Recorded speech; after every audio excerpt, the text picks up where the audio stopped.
Walking tayo. Eh, nag-a-apply na nga rin ako ng loan dito. Kaso lang, bakit nang disapprove?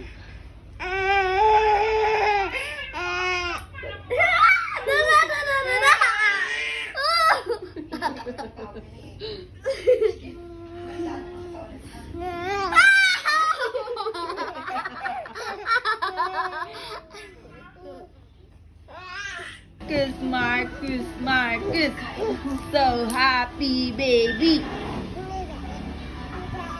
Yeah. Ay.